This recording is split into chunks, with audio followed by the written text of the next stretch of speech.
Hey guys! Hey guys! Welcome back! Welcome back to another episode of the PTGPowercast. That's right. We have kind of a special little episode for you in our search ever since the Midwest Gaming Classic this year to kind of explore the retro pricing market. We've been looking for answers. Yes. Just what the difference was between the last Midwest Gaming Classic that took place in November of 2021 versus what happened to the prices in April of 2022. Yes. And we're just we were searching. We questioned some individuals, and we just so happened to catch the owner of Colosseum Games in Kenosha, Wisconsin. Colosseum Games is a video game and gaming store where they have just a variety of video games, every system that you can think of, but they also have trading card games, Pokemon, Magic. They've got Warhammer. They've got tabletop game equipment as well too, and just standard board games as well. That's right. And he happens to be a longtime friend of ours. So, you know, as the owner of a business, we figured he'd be a good one to kind of interview with some questions about the current climate as far as the, not even just video games, but like the collectible industry in general. Yes, yeah. Because, I mean, he deals with Magic and, like we said, Pokemon and all those kinds of things. So Yep. we figured this would be a fun one to talk to. Yeah, So definitely. We managed to have an interview with him, Kevin Colosseum. Kevin Colosseum, that's right. That's what you're going to call him. Kevin That's right. Colosseum. Kevin Colosseum of Colosseum Games, and we hope you guys enjoy it. Yeah, enjoy.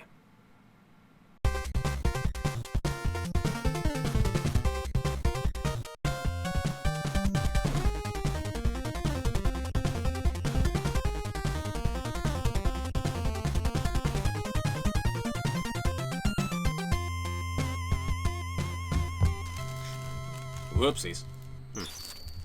Think I Howdy. Well, there we go. Hello. Thought I accidentally hung up. Hey, how you doing this morning? Oh, not too bad. Yeah? Not too bad. Kids woke me up a little early, but, you know, it is what it is, so. Oh, that's right. That's true. I'm still stuck in, like, the early thousands when we're all, like, young. I forgot you had kids. But I guess, well, for starters, like, how long has, or have you been, like, owner, and how long have you been working with, at Colosseum Games? Yep, so the store opened in late 2011. I became a partial owner, summer of 2013, and then I became full 100% owner, January 1st, 2020. Oh, wow. Oh, wow, I didn't realize that it was that Yeah. recent that you became the full owner. Yep, Wow. yep, I co-owned it with Gerald, Yep. until 2020. Yep. So. Yeah, I remember when you guys opened that store. That was such a cool thing, because that was always a dream. Like I had back in the day in my own head. I'm like, it'd be cool to own like a game store, like an arcade or something like that. Yeah. Yeah, that's really For sure. cool that you guys opened that. I remember when we heard you guys were doing that. Yeah. So Well, like I that's said, fun. I didn't open it. I didn't come in until about a year and a half later. So. Yeah, no, it was, okay. it was Gerald, and did Gerald have a Gerald- partner at the time? Yeah, Josh Johnson. Oh, okay. And then he left about a year and a half in. So, Gotcha. I took And then his that's spot, when you kind of, walked in, sort of. yep. Yep. So when you first started, because I remember that it was just like Colosseum was just video games, and then you started getting into like tabletop stuff. You brought in Magic and all that other stuff. When did that start? I don't think the store was ever just video games. They had board games and Magic the Gathering, that kind of stuff, as far as I remember from the start. Oh, you know what? No, I do. I correct myself. That's right, because Gerald came from like I remember he used to play like HeroClix and stuff. So I know that he did. Yeah, he did stock like HeroClix and that tabletop Yeah, stuff. HeroClix, and they had board games, and I think they always had a small Magic section and stuff like that. So it was diversified from the start. Maybe not as much as it is now, but but yeah. Yeah, you guys have definitely diversified. So what percentage do you think is video games versus what's like the board games and Magic currently? It kind of shifts kind of throughout the year. I would say probably, just to kind of simplify it, we're probably about 15-20% video games. I'd say so.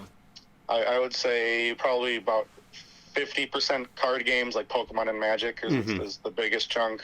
And then the rest of it's D&D, Warhammer, miniatures, that kind of stuff is kind of sprinkled in with the rest of the 30% or so. You know what's incredible is that 15 to 20% is video games, and yet they have like such a great selection of video games. Oh yeah, that's I'm about to say. If for people listening to this, watch the Kenosha Gaming Expo video we did, where we took a trip to Colosseum and got some very good things. Yeah. Like right now is it's pretty fortunate. We don't necessarily always have the kind of level we do right now. We actually had a gentleman in February come sell us a very large collection, so we still have quite a bit of that left. And then the last couple months, we've had some other nice gems come in as well, but it's not always that consistently streaming in like that, so it kind of fluctuates. So then, I guess focusing on the video games portion of it, then, so that actually brings up a great point: is what sources do you have for bringing in the new product? Like, how do you get in? Is it people bringing in their collections? Is it buying collections online? What sources do you have for that? Yep. So almost entirely, it is just local people bringing in their collections, looking to sell them. We do a little bit of advertising, kind of certain places for that. I do look, when I have some free time and I'm kind of caught up for stuff online, but, kind of since we're not so video game centric, that doesn't come up a lot. Gotcha. But yeah, we mostly just try to help out our community and focus there as opposed to finding online. Gotcha. And just because it's a common thing, and I wonder how stores do it, do you weed out, or how do you weed out common and like sports titles? Yep. So we actually, with very few exceptions, there are a couple, but for like sports titles, we just say we don't pay anything for them. Any like yearly sports titles, we just don't take. Oh, okay. At all. So like your average Madden, your average NCAA, like there are like the NC, what was it, 2014? Oh, the GameCube one. Yeah. Worth like $80 or something like that, right? Or at some point. Yeah. Like those, like the nicer ones we'll take, but by and large, we just don't take yearly sports titles. We don't really take like games that require peripherals, like we don't take Kinect games or like DDR. Makes sense. Oh yeah, that makes a lot of certain sense. ones we'll take, like we do take like the Donkey Kong, Congo, GameCube games and stuff like that, like kind of the more reputable, I guess, unique things games we might take. Yeah, unique or marketable. Like Donkey Kong, everybody knows what Donkey Kong is, that kind of a thing. Oh, Yep, exactly. So I was about to say, as far as like trading in the games and stuff that people do, it's like you're kind of like one of the very, very few places, if not the only one I can think of, where like besides GameStop, like where somebody could go to trade in their collection. You know what I mean? Yeah. I mean, there's a few other areas in town. Like we have a couple pawn shops that take them, and then I think CD Warehouse even takes some stuff. But we definitely, I think, are the largest for that kind of a thing in town. Yeah, I'm about to say that's got to be pretty fortunate that like you're basically the only real place to go for that. And it's, I mean, the collection you guys have at the moment is pretty good. Like there's some, I'm guilty of buying many things there right now. But it's I'm definitely certain that's helped, but we don't really use that or think about that too much. We just try to do what makes sense and try to buy at prices that make sense for everybody, and that we can work with as well. So that actually leads into another question of mine is when you do acquire these collections, or even like the rare games and stuff, do you more commonly pay cash for the games, or are they asking for cash, or is it more of a store credit that that you find yourself?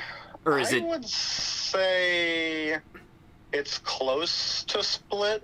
Okay. Maybe slightly more store credit is more common. But if it is, it's slightly. It might be like 60-40 store credit. Oh, okay. So, and I have to ask just because it's, I feel like it wasn't a thing when Colosseum opened, but has price charting affected your ability to acquire games or to get, I guess, better supplies?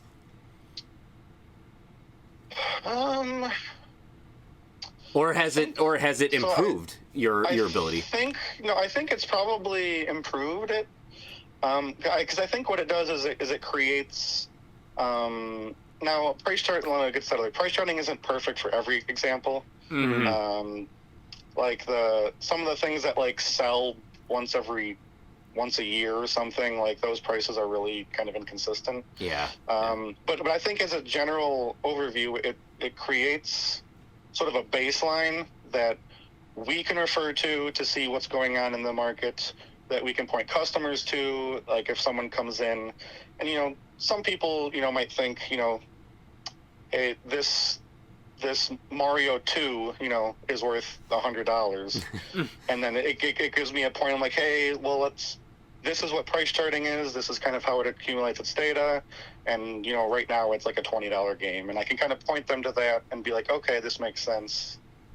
Yeah, so that's a good point. It's kind of created like a nice baseline for us to refer to, as well as to point customers to try to get an even understanding of what they've got and what we can do with it. So, okay, that makes perfect sense, to be honest. Yeah, because one of the comments we had gotten on our Midwest Gaming Classic video was that one of the guys was talking to one of the vendors. And the vendors were saying, like, because obviously the whole reason we're doing this is to figure out where these insane prices are coming from that were at the Classic. And the vendor was saying they were paying upwards of like 70 to 80% of whatever the price charting value was. Right. Which, I mean, we don't own businesses, so maybe that is right on the money. I really don't know. But, I mean, and feel free to, you don't have to answer this if you don't want to, but like, if I were to bring in something that price charting says is, I don't know, $100. Like, what would you typically give somebody for that? So it can kind of depend. So what I'll say right off the bat is to contrast with somebody who's at the Midwest Gaming Classic. We don't go out to these conventions and travel around and set up booths and stuff like that. Yeah. So we, as a store, because we don't do that, we're only in our community, other than like if I want to put it on eBay, which then we're paying fees and risking and risks and stuff. Yep. So I would pay a little bit less than what the gentleman you spoke to with, just because we don't have, because all I can sell to is our local market. And I'm not going to the video gamers. I kind of need the video gamers to come to me. So we do sell those things a little bit slowly. To answer your question about so for most games, like the common sub $30-$40 stuff, typically we do about 60% store credit and 40% cash of price charting.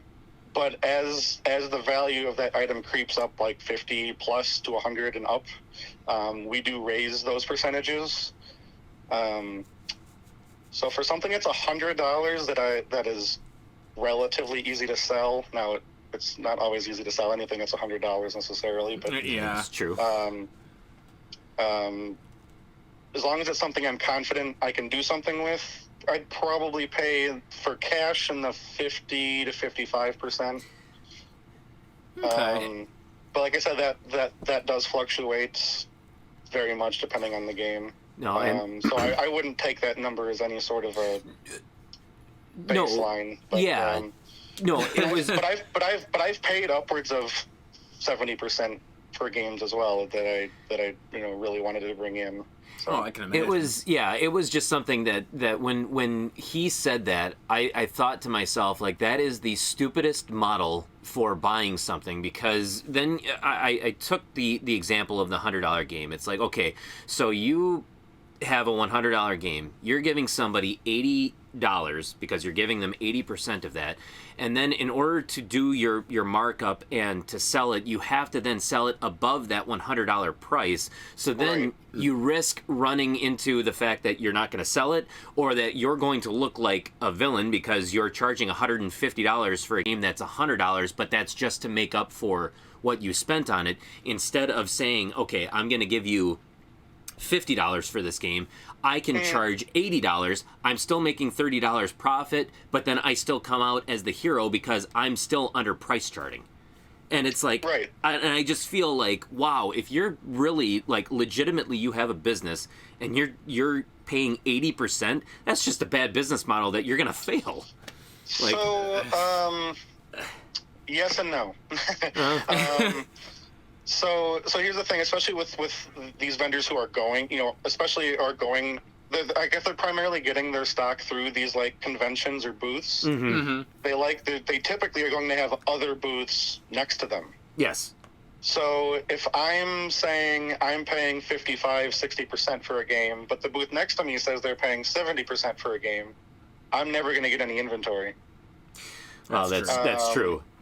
So then I have to, so it's multiple vendors in the same spot is great if you're a regular person trying to sell your stuff, because they're competing with each other within feet of each other. Mm-hmm. Mm-hmm.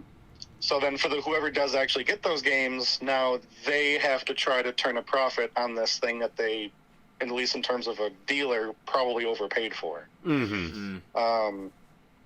And then obviously you guys have talked about, convention, booth fees and all these other fees and costs, and especially with, heck, even nowadays you got to take gas into account, because now it's, especially if you're driving 2 states over for a convention. Yeah. Now you're paying, $400 just to get there and back. So. Yeah, exactly, and hotels and lodging. Because one of the guys, somebody we had spoken to before, had said, and it was something I never thought of, is, the vendors, they have the hotel fees, because they're coming they need from a out of room, state, coming out of state, and we really didn't think of that, because as stupid as it sounds, I almost thought, like, they would give them a discount of some sort to a local hotel somewhere around, but I suppose you're still, then you're not only that, but you're renting the booth, and based on where the booth is, and so it's like we kind of didn't consider a couple of those things, so that was a little eye-opening, a little, to see, and which is why we always expect the convention markup of, like, $10 to $20, that makes sense. It makes sense. Yeah. I suppose, too, like, a lot of this, as far as how much you pay goes, like you said, it's kind of based on, like, what the game is. Because, Rule of Rose is a good example. That's a game that's highly desirable. So paying 70%, you're probably going to sell $400 or $500, you can still make $600, $700 on the game and still walk away with, like, a $200 profit. So yeah, you can definitely especially at a convention or even in a store, like that's a.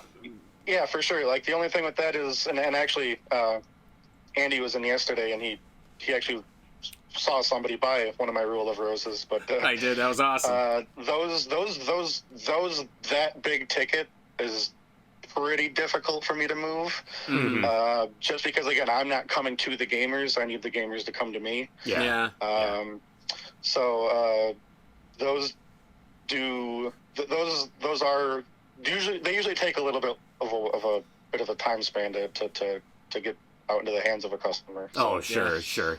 Yeah, it's a big investment, though. Especially if you're trying to move a $700 game. Like, that's, I can imagine that'll take some time. I was happy to hear that you had ended up selling that Burning Rangers to somebody. Yep, that morning before you came in. Yeah, that's awesome. Wow. Because, again, that's another one. It's such a desirable game, so, like, wow. Yeah. What is your biggest competitor as far as where people can bring their games in, or what do you find is, like, okay, if you offer them something and they decide to walk away because they say, well, I could sell this for more on eBay, like, what's your biggest competitor? I would, yeah, I would probably say exactly that. eBay, which, again, I'm, I don't know the best way to describe that, but It's like it's eBay, but like people don't realize. I don't really view it as competition. I've kind of provided different service. Yeah. Because if somebody wants, I completely understand, especially for an expensive game, if they're a collector and they want to get as much as they possibly can for their game, so that they can spend it on bills or get other games or whatever. Like that's that's not really the service I'm providing, so that I don't really even think about that too much. Mm-hmm. And one thing that they don't really realize too, and that I often think about when they say like, oh yeah, because a long time ago I had placed an ad in the paper, and this was actually before Colosseum was a thing, so I don't feel like I was competing with you guys, but but I would offer them like whatever it was, and they're like, well, this game goes for this much, and I think I could probably just do better on eBay, and so I would tell them like point blank and honestly, like, yeah, you could. But here's the thing is all of the investment that you're doing in creating the auction, in writing the description, in taking the photos, uploading it, and then having to sell it, you deal with the fees, but then you also deal with if the person doesn't get the game or in the condition that they expected it to be in, even if the description lists it to a T, then eBay is very quick to take the side of the buyer versus the seller. Yep, that's one thing I always point out is it's especially if you're selling anything high end. Oh, very much so. It's very risky to be on eBay. Exactly. That's actually why I stopped selling on eBay in the first place, is because there was I sold an Xbox system with a lot of games, and the guy told me, like, when he got the system, he's like, the system doesn't work. And I'm like, I tested the system with every single game. I know it works. And then he's like, oh, no, the system works, but the controller doesn't. So I want my money back. And I'm like, I'm sorry, but no, you can't do that. So then he contacted eBay. eBay ended up taking his side and pulling the money out of my account to give it back to him. And the only reason I ended up winning that is because, and this is, it was unknown genius at my, to my surprise, is the way that I packaged that box. I was able to ship out everything for like $15, and I did it in such a Tetris way that I'm like, he probably tried to put all that stuff back in the box, and when it came to shipping, he would have had to have paid like $40 shipping. And so he ended up not shipping it back. And so eBay then said, yep, he failed to send it back, and therefore we are siding with the seller, and they gave the money back. And that was the last time that I sold on eBay, because I'm like, wow, even when this guy is literally lying, telling me that something doesn't work, he just wants his money back, basically, and they're still taking his side. Like, eBay is not friendly towards the sellers. Yep, and that's one of the great things about being a physical store is I have TVs in the store I can test on the spot. Absolutely. The customer, if the customer has an issue, they can bring it in, we can troubleshoot it. If there is a problem, I can get them their money back or get them something else. There's just, it's easy to have that face-to-face communication and be able to work it out without overhead and disputes and shipping and all that craziness. We try to keep it simple. Yep, absolutely. So what do you see, like, are there any differences between when you started at Colosseum and now, or are there any similarities that you've noticed? In anything specific? No, just like, I mean, like, differences that you've seen, like how, I guess, just kind of point blank, I mean, the price of like video games and retro video games has just absolutely exploded. And so how is like what differences have you seen since from the time you started to now, and what similarities have you seen? And I'm assuming too, like, even with like Magic and Pokemon and stuff, I know Pokemon cards for a long time, or for a while, especially with the pandemic, like those prices just boom for those things. Yeah, that was a whole summer for sure. Yeah. Oh yeah. Yeah. So like definitely the pandemic shifted a lot of things. in terms of the collectibles market, we're both, in video games and Pokemon and even Magic. And then to answer your questions, going back to video games, yeah, obviously prices kind of across the board have definitely gone up over the past 10 years. The thing that's always kind of stuck out to me as I've been doing this is like every 5 years or so, even less than, but like which consoles are the most popular seem to keep evolving. Yeah. Because I remember early when we first started, we couldn't get NES games to save our life. We had, for a while, there was one summer we had like 5 or 10 games. And we were like overflowing with like GameCube and, N64 and stuff. And then a few years later, it was like NES was left behind, and then it was all about Super Nintendo and then PlayStation 1. And then right now, like you guys have mentioned on the channel, Sega Saturn, but even GameCube. Like I think we have 3 GameCube games in the store right now. Yeah, when we were in, Andy's like, "Where's the GameCube section?" I'm like, "You're looking at it." It's like it was 3 or 4 games. Yeah, we've got 2 or 3 like really common, lower end titles, and then we have Cubivore. And that's it. And it's funny because we have, as every year that we've gone to the Midwest Gaming Classic, we've actually seen that like in action where the very first Midwest Gaming Classics that we had gone to, it was just NES all over the place, and then one year I think it switched to like Sega Genesis Super Nintendo. A couple years ago, we noticed that there was just an abundance of PS2 games, and so so then they were going, and then this past year we saw like Sega Saturn and Sega Dreamcast were like all over the place. So it's so strange to see the cycles and how they kind of come and go. Well, I almost wonder if part of it's because NES has become so bloated in price that like gamers are moving on to other things to collect. So obviously, what's the next thing to move on to? Super Nintendo. Yeah, so at least the way I've kind of seen it is there's like a window where like the people who grew up with that system have expendable income and are willing to kind of invest in that. Yeah. And then once 5 or 10 years passed, that window has kind of closed. So like the average person isn't collecting, NES as much, and it's just up to like the hardcore collectors and the speculators and that kind of stuff. So like the rare stuff dries up and gets really expensive, but all the common stuff re-hits the market because that particular era of gamer has kind of lost interest. Yeah, that makes sense. After a certain while, so. Yeah, I suppose there are always going to be some games like the Little Samsons, the Panic Restaurants that are probably never going to fall because those are always desirable. Yeah, well, and they're... Yes, well, yeah, to the collectors and speculators and that kind of a thing. Yeah. But they're always going to be rare. They're almost like not even video games anymore. It's like its own stock price at this point. Yep, exactly. That people are selling and investing into. Yep, exactly. Because nobody's like, man, I miss Little Samson. I just want to play it. I'm going to go spend $1,000 so I can play this, 6-hour game or whatever. However, I don't remember exactly how long it is. It's about a 3-hour game if you're decent. Yeah. That's an expensive. Imagine going to like a casino and it's like, oh yeah, I'm just gonna play some tabletop games for like 3 hours, and oh hey, look at that, I'm out $1,000. Yeah.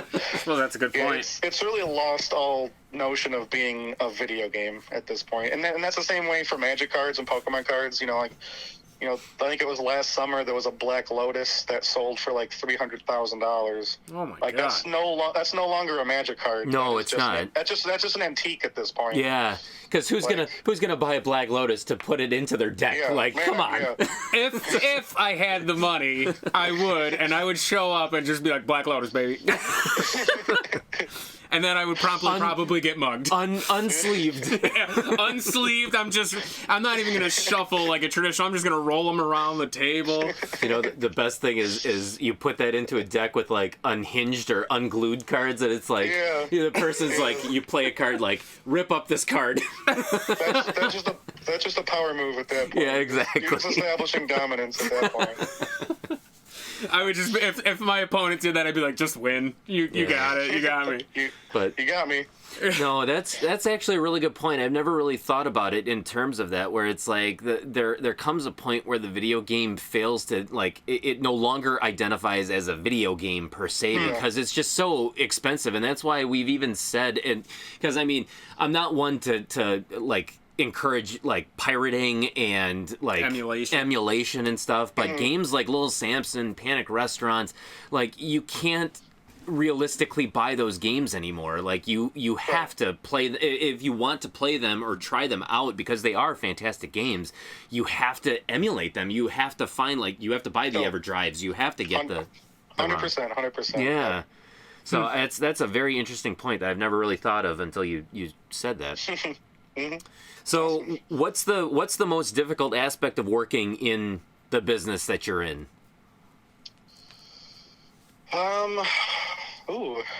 Difficult aspect. Nice. I finally asked a hard question. Yeah. I mean, as the owner of the business, it's probably just planning, especially the more that we, diversify. It's, this game, this set comes out this week and this set comes out the next week, and then coordinating events with all of that on top of advertising.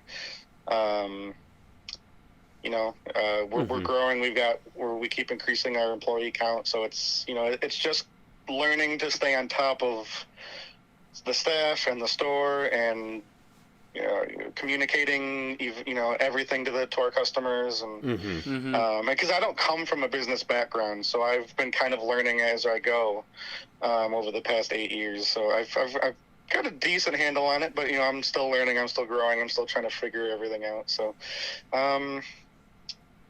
I think that's a big part of it. And then, obviously the last 2 years with the pandemic has kind of upended some of the things I thought I knew before. So I've had to kind of take on a different approach. But, I guess it's just adjusting and kind of making sure nothing's falling to the wayside. As the owner of the business, that's the first thing that comes to mind anyway.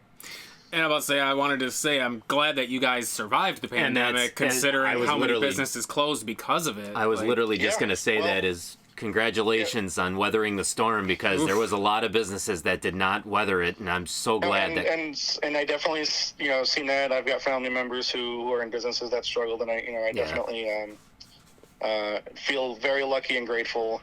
But I think part of it has to do with like we've been talking about, the industry.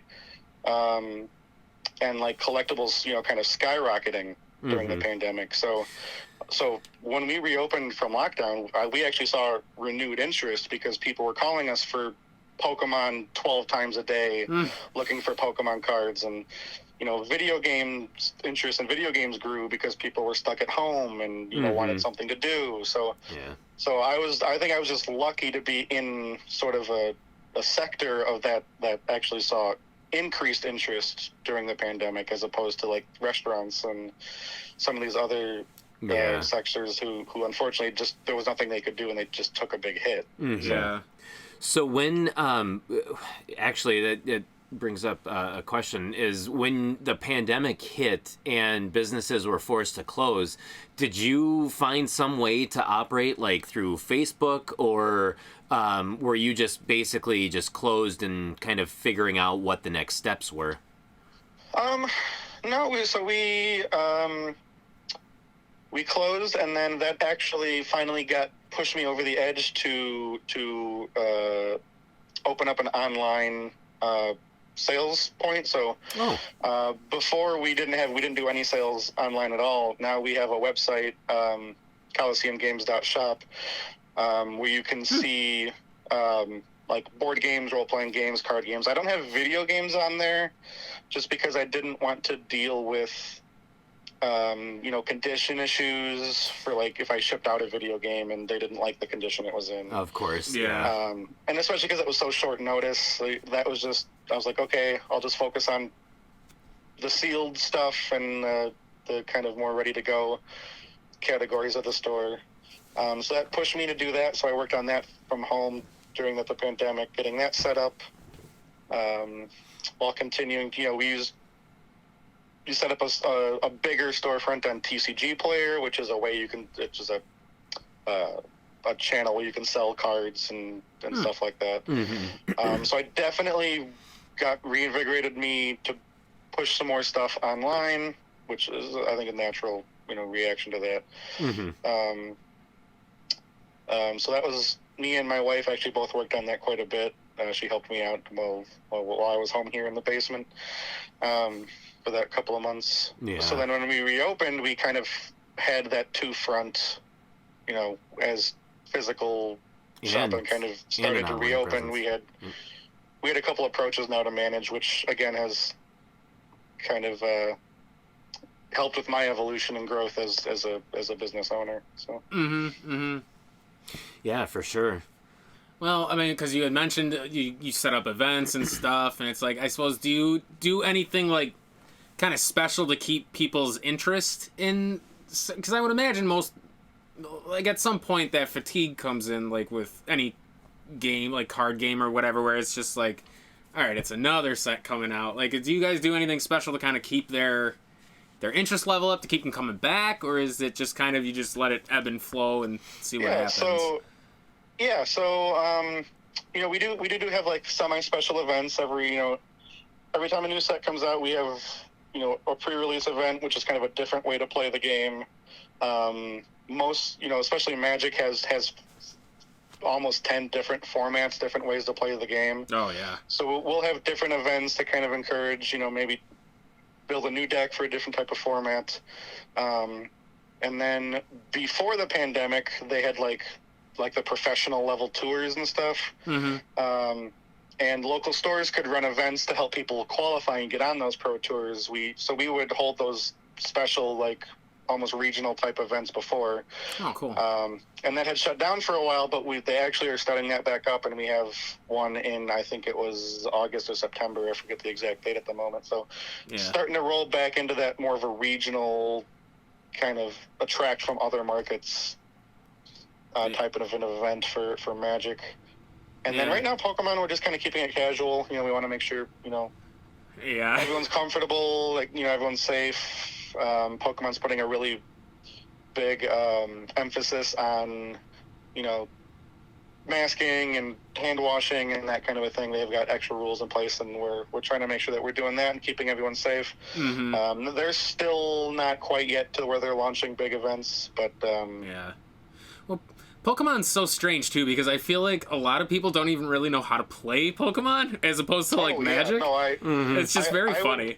I would guess at least 2/3 of the people who buy from us regularly have no idea how to play the game. It's purely a collectible. Oh, they just collect it. Yeah.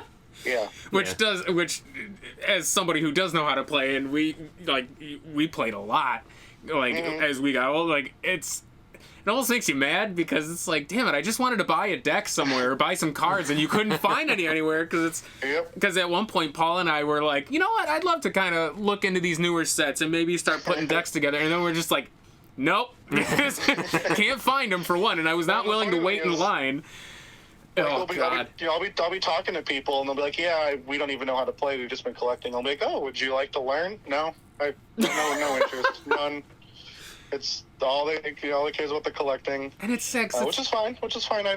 No judgments there at all. But I suppose it's such a fun game, though. I don't see why you wouldn't learn. At least maybe you'll like it. And to be quite honest, between like Pokemon and Magic, like Pokemon is it's almost like the Magic for beginners. Like it's so simple. It's an amazing gateway for sure. Yeah, it's so simple to learn. So I don't know why somebody wouldn't just kind of take the time, but hey, you know what, to each their own. So yeah, that's true. Yeah.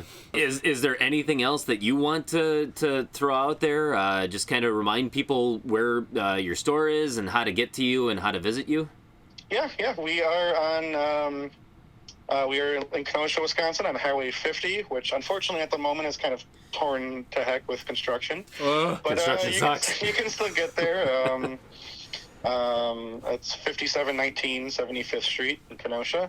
You can also find us on Facebook for Colosseum Games, as well as colosseumgames.shop to check out our sealed items for Magic Pokemon board games, role-playing games, Warhammer, all that kind of stuff. So.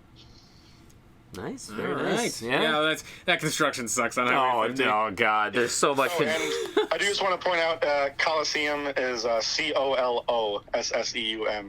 So it's the name of the building of like the actual structure in Rome, not the other spelling. There's two spellings for Colosseum. Yeah, not Coliseum Entertainment from like WWF or WWE. Yes. I keep trying to spell it, the Coliseum like Coliseum Video, and it's not. Yeah, it's Coliseum as in Rome Coliseum. Yeah, honestly, we love the store. We've been coming there for a long time. I've bought so much stuff there. I think I bought like all my sets of Ascension, I want to say, and Descent, and all sorts of stuff over the years. It's a great store. Anybody in the area, definitely go there. Give it a look. You're bound to find something you love. Yep, and I bought my first item there in 2011 when they opened. I want to say it was like 3 weeks after they opened. It was the PS1 that display for like the PS1 that goes on the mini one, the TV screen. Yes, the attachment screen. That was actually my first purchase. It was brand new and sealed, and Nice. and I've been a lifelong Coliseum patron ever since. Oh, Well, absolutely. thank you guys so much. I definitely appreciate the love. Oh, 100%. Oh yeah, for sure. So yeah, thank you very much for coming on and talking with us. Yeah. We really No appreciate it. And it was good to get a better view of like somebody who actually deals in the realm of business in this industry in general. Because like I said, we have no idea, so we talk out our ass half the time when it comes to like our things. We talk on the consumer side. We might not know the struggles of the the dealers and the sellers. So, Yeah. yeah, thank you very much. I really appreciate it. Yeah, No problem. thanks, Oli. Appreciate it, guys. Yeah, for Thanks. sure. All right, thank you All very right. much. Yep. Take care. Bye-bye. Take care. Bye. Well, there you guys go. That was our There it is. interview with Kevin Colosseum. Kevin Colosseum of Colosseum Games. That's right. As he said, go to his store. Yeah, We love it. It's a great store. It completely dumbfounds me that he says that 15 to 20% of his stock is video games, and yet he's got such a great Oh my assortment God. that I mean, Klonoa, Door to Phantom Isle. He had one rule of rose now, but he had two rule overs of Burning Rangers. He's got so much. yeah, there's so much good stuff there. Oh my Well, and I God. mean, just even finding like a Shadows of the Damned that I had been looking for a long time, yeah. and I didn't see a single copy at the Midwest Gaming Classic, and yet he's got a copy. So I mean, if that's 15 to 20%, man, I'd love to see what 30% would look like. Right? I was saying when I stopped at his place yesterday, I picked up a copy of Illbleed and Steambot Chronicles, but like some of the games he got from that person who traded him in, like Shining Force CD, Shining Wisdom, Shining the Holy Art, like some of these games are top frickin' tier, like a Sealed Summon Night for the GBA, like Yeah. these games are top shelf, so it's like he's got a very good collection there. Yeah. And he's, like I said, he's fortunate that like he was in the right industry when the pandemic hit, because Yep. like card games are one of those hard formats where it's like, sure, there's ways to play them like online, but it's not the same as playing with the physical cards in front of somebody. You know what I mean? Yeah, but also it's a nice thing because with trading card games, they are a trading card at its base, and so yes, you can enjoy playing them, but you can also just collect them, just to collect them. So I mean, it's talk about being in the right place at the right time when something terrible happened. Yeah. Well, that'll do it for this. Hope you guys enjoyed this little delve into the other side of the table here. So, Yep. Hopefully. yeah. So now you guys have a better understanding, as like we do, Definitely. into what goes into owning your own business and what you have to deal with from just the customers in general. Oh yeah. I was saying we'll still keep digging. We'll try to get a hold of some other shop owners to talk to and just kind of delve deeper into this subject, because this actually really fascinates me. Oh, very much so. Because it's just it's such a strange landscape for collectibles in general, like he said. Yeah. So it's I think it's worth investigating a little bit. Definitely. But that'll do it. So, For us, you can always hit us up on Facebook. Yep, hit us up on Twitter. Go to powertripgaming.tv. Takes you directly to the channel where you can watch us play through the NES collection as it was intended to be. As it was. Not necessarily just collected, but to be played as well. And you can also check us out on Spotify, on Stitcher, and on iTunes. Jesus wow, Christ. I completely when those are out of order. Bungled. No, when those are out of order, holy cow. Yes. On iTunes, Stitcher, and Spotify to the PTG Powercast. That's right. Yes. And if you don't feel like contacting us on social media, you can always shoot us an email, nespowertrip@gmail.com. We would love to talk with ya. Talk to ya. I was just about to say, what was it? I was Bungo.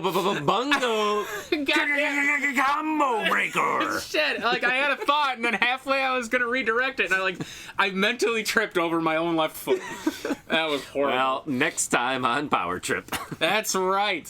This has been the Power Trip Gaming Powercast. We're gonna trip some more. Holy shit, we bungled the ending! We sure did. God. Now you're listening. You've listened with power. Fuck, dude. Really wasn't thinking about it. Wow. That was tough.